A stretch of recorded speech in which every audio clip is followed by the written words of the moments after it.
दोस्तों ये है जेब्रॉनिक्स ब्रांड का जेब मैक्स निंजा, एक 61 कीज वाला कॉम्पैक्ट कीबोर्ड। अब इसकी खास चीज़ों की बात करूँ तो सबसे पहले तो मैकेनिकल कीबोर्ड है और आरजीबी के अलग अलग मोड आपको इसके अंदर देखने मिल जाते हैं। तो अगर आपको आपके डेस्क सेटअप के लिए एक कॉम्पैक्ट कीबोर्ड चाहिए या फिर यूजुअली आपको एक बड़े साइज़ का कीबोर्ड यूज़ नहीं करना है, छोटे साइज़ का कीबोर्ड चाहिए, तो सच में ये एक काफ़ी सही ऑप्शन हो सकता है। अब इसकी प्राइसिंग क्या है, क्या क्या फीचर्स इसके अंदर मिलते हैं, सारी चीज़ें आपको पता चल जाएगी अगर ये वीडियो आप एंड तक देखते हो तो यार अगर आप चैनल पर नए हो सब्सक्राइब भी कर देना। वीडियो स्टार्ट करते हैं। अब दोस्तों वीडियो में आगे बढ़ने से पहले एक चीज़ बताना चाहूँगा, ये जो प्रोडक्ट है पर्सनली मैंने बाई किया है, किसी ब्रांड ने मुझे नहीं भेजा है। तो अगर आपको मेरा काम पसंद आता है या फिर ये प्रोडक्ट पसंद आता है और आपको बाय करना होगा, लिंक्स नीचे डिस्क्रिप्शन में मिल जाएंगे, वहाँ से आप बाय कर सकते हो, जिससे चैनल को भी थोड़ी बहुत मदद यहाँ पे हो जाएगी। अब बढ़ते हैं यहाँ पे पैकेजिंग की ओर। अनबॉक्सिंग हमने ऑलरेडी कर ली है। इस तरह के बॉक्स पैकेजिंग में आपको ये प्रोडक्ट देखने मिल जाता है। जेब मैक्स निंजा की जो ब्रांडिंग है वो सामने के साइड पे देखने मिल जाएगी। कीबोर्ड का एक इमेज यहाँ पे देखने मिल जाता है, जेब्रॉनिक्स की ब्रांडिंग भी यहाँ पे दी गई है और जो की फीचर्स है वो सामने के साइड पे यहाँ पे है। अब बैक साइड में ज़्यादा कुछ नहीं है। प्राइसिंग वीजिंग जो बॉक्स के ऊपर है वो दी गई है 8999 यहाँ पे बॉक्स पे प्राइस है, बट इतना महंगा नहीं है। बट हाँ, थोड़ा बहुत कॉस्टली तो है। अब एक्जैक्टली क्या प्राइस है एंड में आपको पता चल जाएगा। अब जैसे ही आप बॉक्स ओपन करते हो, सबसे पहले तो आपको ये सुंदर सा कीबोर्ड देखने मिल जाएगा जो कि कॉम्पैक्ट साइज का है और बिल्ड क्वालिटी डेफिनेटली इसकी काफ़ी ज़्यादा अच्छी है। कीबोर्ड के अलावा दोस्तों यहाँ पे आपको type C to type A की केबल भी देखने मिल जाएगी। अब इस कीबोर्ड को आप अलग अलग मोड्स में यूज़ कर सकते हो। वायर के साथ यूज़ करना है तो वायर आपको ऑलरेडी बॉक्स के अंदर ही मिल जाती है। अब क्वालिटी भी इसकी काफ़ी ज़्यादा अच्छी है, लेकिन ब्रेडेड होती तो और अच्छा होता, लेकिन ब्रेडेड नहीं है। बट हाँ, काम तो चल जाएगा। इसके अलावा दोस्तों ये जो छोटा सा कार्ड आपको दिख रहा है ये बहुत ज़्यादा इंपॉर्टेंट है। इसे बिल्कुल भी जो है घुमाना मत, क्योंकि ये यूज़र मैनुअल है और इस कीबोर्ड के अंदर जो अलग अलग मोड्स आते हैं वो कैसे यूज़ करने हैं, आरजीबी लाइट कैसे चेंज करनी है, क्या करनी है, सारी चीज़ें इसके अंदर आपको मिल जाएगी। तो यार डेफिनेटली इसके फंक्शंस कैसे काम करते हैं वो इस कार्ड के अंदर है, तो वो संभाल के रखना। अब यूज़र मैनुअल के अलावा दोस्तों आपको यहाँ पे की पुलर भी देखने मिल जाता है जो कि इस तरह का है, जिसकी मदद से आप इसकी मैकेनिकल कीबोर्ड है तो इन कीज़ को जो है निकाल सकते हो और दूसरे कीज़ अगर आपके पास होंगे तो वो आप लगा सकते हो। अब एक एक्स्ट्रा की यहाँ पे बॉक्स के अंदर ही आपको मिल जाती है जो जेड की है, क्योंकि अब इस कीबोर्ड के ऊपर जो जेड वाला की है वो येलो एक्सेंट पे है, जैसे कि आप देख सकते हो।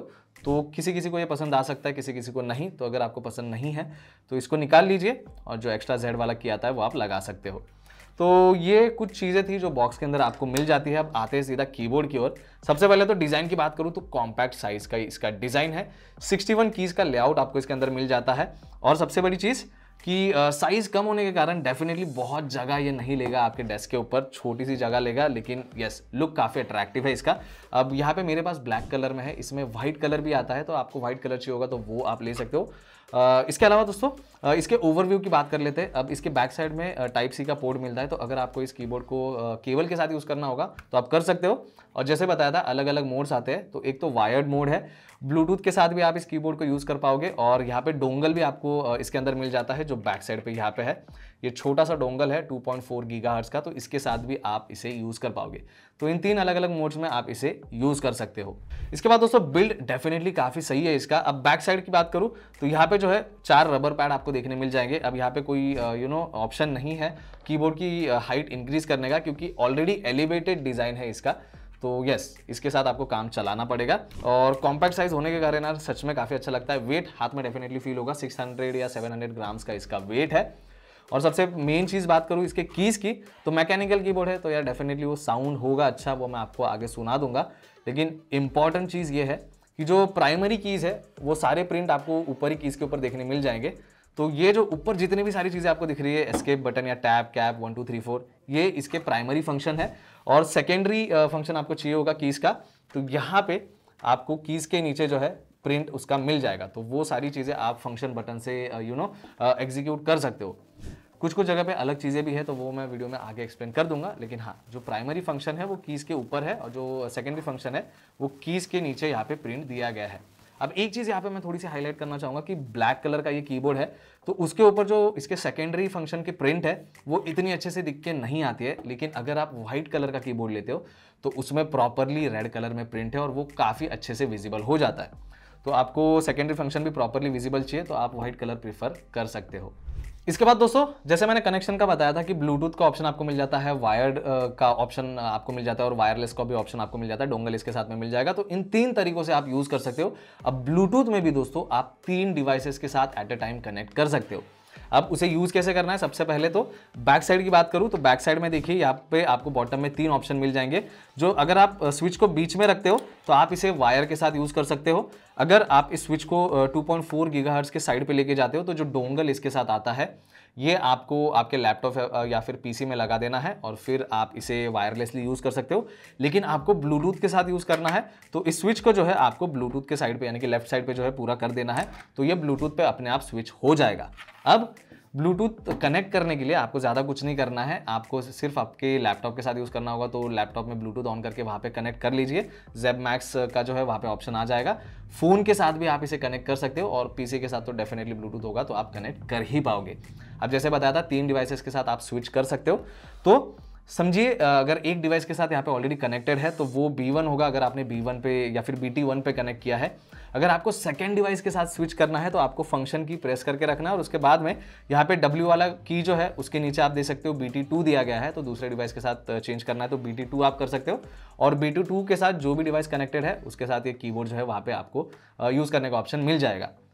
वैसे ही सिमिलरली तीसरे डिवाइस के ऊपर आपको स्विच करना है तो फंक्शन की दबा के यहाँ पे ई वाला की आप प्रेस कर सकते हो, क्योंकि वहाँ पे BT3 है तो वो की प्रेस करके आप तीसरे डिवाइस के साथ कीबोर्ड को यूज़ करना स्टार्ट कर सकते हो। तो मैंने इसे मोबाइल के साथ भी यूज़ करके देखा है, लैपटॉप के साथ भी यूज़ किया है और विंडोज़ लैपटॉप एंड पीसी के साथ भी यूज़ किया है।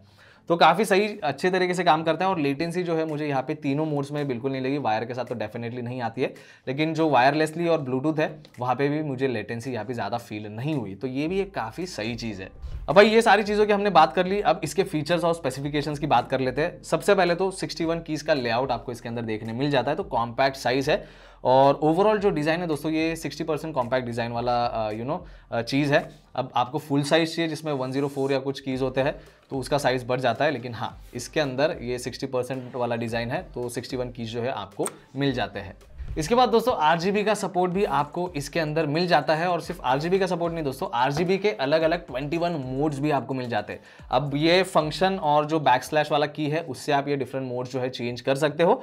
तो 21 मोड्स डिफरेंट टाइप के हैं, डेफिनेटली काफ़ी अच्छा रहने वाला है अगर आप एक RGB लवर हो तो। इसके बाद दोस्तों एन की रोल ओवर और एंटी घोस्टिंग का भी यहाँ पे फीचर आपको इसके अंदर मिल जाता है। अब मैंने एंटी घोस्टिंग का यहाँ पे टेस्टिंग किया था, तो अगर आप बहुत सारे कीज एक साथ प्रेस कर रहे हो तो हर एक को ये रजिस्टर कर लेता है, जैसे कि आप वीडियो में देख पा रहे हो। यहाँ पे मैंने प्रॉपर टेस्टिंग की थी एंटी घोस्टिंग की और ये जो है प्रॉपरली यहाँ पे सपोर्ट कर रहा है, तो वहाँ पे कोई दिक्कत वाली बात नहीं है। इसके बाद दोस्तों इसके जो स्विच है ब्लू स्विच है, यानी कि अलग अलग स्विच होते हैं मैकेनिकल में अगर आपको पता होगा तो इसमें ब्लू स्विच आता है। अब इसका फीडबैक जो कैसा है वो सुन लीजिए।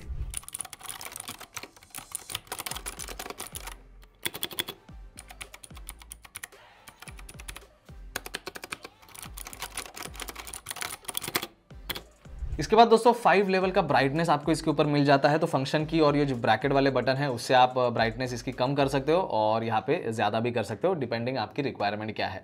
तो यस 5 लेवल का ब्राइटनेस का ऑप्शन भी आपको इसके अंदर मिल जाता है। इसके बाद दोस्तों इस कीबोर्ड को अगर आपको वायरलेसली यूज़ करना है तो इसके अंदर बैटरी है, तो रिचार्जेबल बैटरी है, बैटरी को हम रिमूव नहीं कर सकते लेकिन यस रिचार्ज कर सकते हैं। तो ये जो केबल आती है इससे आप रिचार्ज कर पाओगे। अब जब ये रिचार्ज होता है या जब हम बैटरी को चार्ज पे रखते हैं तो फंक्शन की जो है यहाँ पे ब्लिंक होती रहती है, तो हमें पता चल जाएगा कि चार्जिंग चल रही है। और जब इसकी बैटरी लो होती है दोस्तों तब जो R वाला की है वो जो है यहाँ पे ब्लिंक होता रहता है। अब यहाँ पे इसकी बैटरी लो नहीं है तो मैं दिखा नहीं पाऊंगा, लेकिन बस एग्जांपल के तौर पे अभी बता के रख रहा हूँ कि R जो की है वो ब्लिंक होगी अगर इसकी बैटरी लो है तो। इसके बाद दोस्तों इसके जो कीज़ है इन्हें कैसे प्रॉपरली यूज़ करना है, क्या शॉर्टकट यूज़ करना है, इसके फंक्शंस क्या क्या है वो आपको शॉर्ट में बताने की कोशिश करता हूँ। अब सबसे पहले जो सारी चीज़ें ऊपर कीज़ के ऊपर प्रिंट की है, जैसे बताया था ये प्राइमरी कीज़ है और जो सेकेंडरी कीज़ होंगी उनकी प्रिंट आपको उन्हीं कीज़ के नीचे देखने मिल जाएगी। अब ऊपर सबसे पहले तो डिफॉल्ट यहाँ पे नंबर कीज़ है, लेकिन मुझे F1 F2 F3 यूज़ करना होगा तो फंक्शन की यूज़ करके यहाँ पे मैं अगर नंबर 1 प्रेस करूँ तो वो F1 है और फंक्शन की प्रेस करके नंबर 2 प्रेस करूँ तो वो F2 है। इसी तरीके से वहाँ पे आपको F1 F2 F3 वो सारी चीज़ें जो है मिल जाएगी। अब आपको अगर RGB मोड चेंज करना है दोस्तों तो मैंने बता दिया था कि फंक्शन और बैकस्लैश वाला की अगर आप प्रेस करो तो यहाँ पे अलग अलग RGB के मोड जो है देखने मिल जाएंगे। तो क्या क्या अलग अलग मोड्स है वो भी चेक कर लीजिए।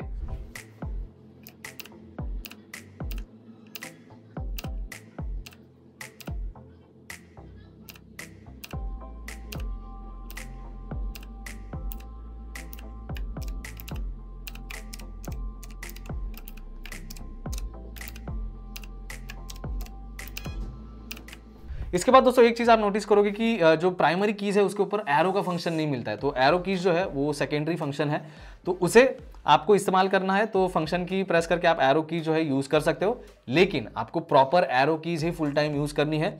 तो यहाँ पे फंक्शन और शिफ्ट की एक बार दबा दीजिए तो ये एरो के ऊपर जो है स्विच हो जाएगा, तो उसे कंप्लीटली आप एरो की के तौर पे यूज़ कर सकते हो। और वापस प्राइमरी फंक्शन पे स्विच करना है तो फंक्शन और शिफ्ट एक बार फिर से दबाइए और वो अपने ओरिजिनल जो डिफ़ॉल्ट सेटिंग है उसके ऊपर आ जाएगा। अब जब ये एरो कीज़ यूज़ होती है, आप अगर एरो कीज़ के ऊपर स्विच करते हो तो शिफ्ट वाला ऑप्शन जो है वो कंटिन्यूसली यहाँ पे ब्लिंक होता रहेगा, तो आपको पता रहेगा कि इस बार एरो कीज़ का जो फंक्शन है वो ऑन है।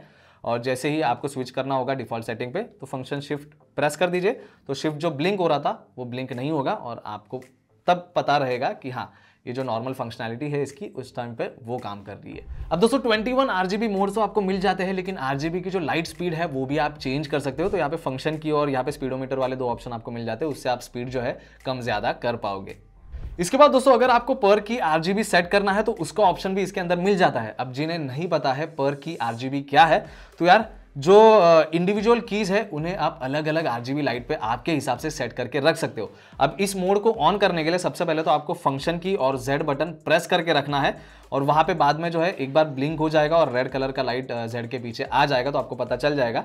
इसके बाद में अगर आप A बटन प्रेस करते हो तो एक लाइट जो है ऑन हो जाएगी और आपको दूसरी लाइट पे स्विच करना होगा उस पर्टिकुलर की के लिए, तो उसी की को आपको दोबारा से प्रेस करना है, तो अलग अलग लाइट जो है वहां पे वो शोकेस करेगा। तो आपको जिस लाइट के ऊपर रखना है उस लाइट पे आपको छोड़ना है। इसी तरीके से आप इंडिविजुअली हर एक की के लिए अलग अलग लाइट सेट कर सकते हो और इसे सेव करने के लिए आपको एक बार फिर से फंक्शन और Z की बस एक बार प्रेस करना है और छोड़ देना है, तो उसी मोड पे वो रहेगा। अगर आपको दोबारा से उसे रीसेट करना होगा तो फंक्शन की और Z की जो है प्रेस करके रखिए, तो वो मोड जो है वो वहाँ से हटा देगा। तो पर की RGB अगर आपको सेट करना है तो यार डेफिनेटली एक अच्छा ऑप्शन है, ज़रूर से यूज़ करना। इसी तरीके से दोस्तों जो सेकेंडरी फंक्शन है आप फंक्शन की मदद से यहाँ पे यूज़ कर सकते हो। तो यूज़र मैनुअल यार डेफिनेटली यूज़ करना अगर आपको फंक्शंस इसके पता नहीं चल रहे तो सारी चीज़ें हो गई दोस्तों। अब बात करते हैं इसके प्राइसिंग की। फिलहाल के लिए इसका प्राइसिंग अमेजॉन के ऊपर 3300 या फिर 3200 है। इसके लिंक्स डिस्क्रिप्शन में मिल जाएंगे, ज़रूर से चेकआउट कर लेना। अब प्राइसिंग वाइज अगर मैं अपना फाइनल ओपिनियन दूं कि इसे बाय करना चाहिए या नहीं, तो देखो यार आपके वर्क रिक्वायरमेंट के ऊपर कंप्लीटली डिपेंड करता है। अब प्राइसिंग के हिसाब से डेफिनेटली काफ़ी अच्छा कीबोर्ड है क्योंकि बिल्ड क्वालिटी काफ़ी सही है। 3 मोड में आप इसे यूज़ कर सकते हो, ब्लूटूथ के साथ, वायरलेसली एंड वायर के साथ। बैटरीज का ऑप्शन इसका इनबिल्ड ही है, तो आप रिचार्ज भी कर सकते हो। ब्लूटूथ में भी आप 3 डिवाइसेस के ऊपर स्विच कर पाओगे। 21 RGB मोड्स आपको इसके अंदर मिल जाते हैं, पर की RGB भी आप सेट कर सकते हो। तो बहुत सारी फंक्शनैलिटी जो है आपको इस कीबोर्ड के साथ मिल जाती है। तो ये सारी चीज़ें मैं प्रोज में काउंट करूंगा, तो डेफिनेटली इस हिसाब से मैं इसको रेकमेंड करता हूँ। इसके बाद दोस्तों कॉन्स की अगर मैं बात करूँ तो एक ही मेजर कॉन मुझे इसके अंदर लगा है। अब क्योंकि ये 61 कीज का लेआउट है तो इनिशियल स्टेज पे आपको बहुत सारी दिक्कतें आ सकती है कीज के बीच में स्विच करने के लिए। इसमें थोड़ा सा टाइम डेफिनेटली लगेगा, तो यही एक ड्रॉबैक है इस पर्टिकुलर कीबोर्ड का, वरना बिल्ड क्वालिटी अच्छा और सारे फंक्शंस इसके अच्छे हैं। तो आपको फुल साइज कीबोर्ड चाहिए तो यार आप देख सकते हो, लेकिन आपको कॉम्पैक्ट कीबोर्ड चाहिए एक अच्छे फंक्शनैलिटी के साथ, तो यार ZEB Max Ninja सच में एक अच्छा ऑप्शन है। और इसके लिंक्स नीचे डिस्क्रिप्शन में भी है, तो वहां से भी आप इस प्रोडक्ट के प्राइस चेक कर सकते हो, बाय करना होगा तो बाय भी कर सकते हो। तो मेरी तरफ से डेफिनेटली थम्स अप है। आपके क्या ओपिनियन है, आप अगर ये कीबोर्ड ऑलरेडी यूज कर रहे हो तो आपका क्या एक्सपीरियंस है, कमेंट सेक्शन में जरूर शेयर कीजिएगा। वैसे ये वीडियो अगर आपको अच्छा लगा है लाइक और सब्सक्राइब दोनों कर देना। मिलता हूँ नेक्स्ट वीडियो में। Thank you.